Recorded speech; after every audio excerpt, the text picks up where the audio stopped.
Hi, welcome back to my channel. So for this video, we are going to talk about impossible crime.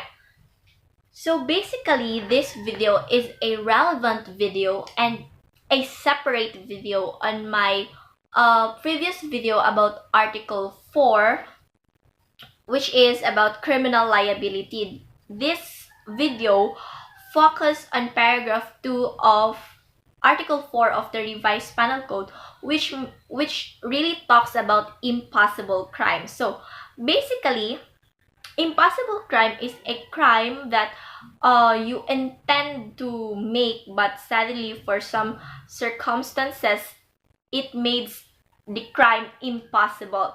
Okay, so impossible crime can be committed only in crimes against person and property. So when you commit a crime that is not against a person or property, then this cannot be considered an impossible crime. So it resulted when there is inherent impossibility of its accomplishment or an account of the employment of inadequate or ineffectual means. So we will discuss those things further. So in the commission of an impossible crime, it is indicative of criminal propensity or criminal tendency on the part of the actor. Such person is potential criminal. According to a positivist thinking, the community must be protected from antisocial activities, whether actual or potential, of the morbid type of man called socially dangerous person. So the penalty of impossible crime is actually provided in Article 59 of this code, revised penal code, which provides a penalty of arresto mayor or a fine of ranging from 200 to 500 pesos. So now let's focus on the phrase, were it not for the inherent impossibility of its accomplishment or on account of the employment of inadequate or ineffectual means. So, in impossible crimes, the act performed of the offender cannot produce an offense against person or property because, number one, the commission of the offense against person or property is inherently impossible of accomplishment, or number two, if the means employed is either inadequate or ineffectual. So now, let's understand inherent impossibility of its accomplishment. So this phrase means that the act intended by the offender is by its nature one of impossible accomplishment. So there must be a number one, legal impossibility, or number two, physical impossibility of accomplishing the intended act. So examples of impossible crimes which are punished under the revised penal code are, number one, when one tries to kill another by putting in his soap a substance which he believes to be arsenic, but in fact it is a common salt. And number two, when one tries to murder a corpse. Okay? Now let's go to would be an offense against person. So example, so A fired at B who was lying on bed, not knowing that B was dead hours before. So in crime against person, as would have been in this case, it is necessary that the victim could be injured or killed. A dead person cannot be injured or killed had B been alive when he was shot, and as a consequence he died. The crime committed by A would have been murder, a crime against person. There is physical and legal impossibility in this example. Now let's go to would be an offense against property. So, example, A with the intent to took a watch from a pocket of B. When A had the watch in his possession, he found out that it was the watch which he had lost a week before. So in other words, the watch belonged to A. So is this an example of impossible crime? So it is believed that it may be an example of impossible crime. So the act performed would have been theft had the watch been the property of B, but there is a legal impossibility of accomplishing it because in theft, the personal property taken must belong to another. So another example, an employee who, having known the safe combination opens the safe of the office for the purpose of stealing money, but who finds the safe empty, is guilty of an impossible crime. So the act performed would have been a crime of theft were it not for the inherent impossibility of its accomplishment. If there is no personal property that could be taken, it is inherently impossible to commit a theft. Then let's go to employment or inadequate. So what does it mean? So let's understand these terms using an example. Okay, so for example, A determined to poison.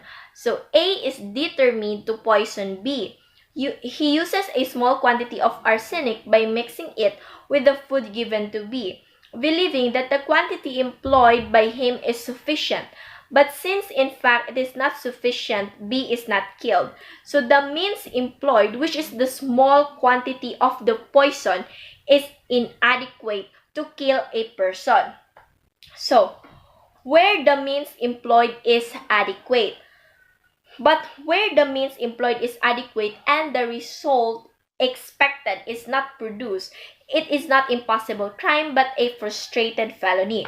So thus, if a quantity of poison is sufficient to kill an ordinary person, but the intended victim has developed a strong resistance to poison because he has been working in a mine, the crime committed is frustrated murder.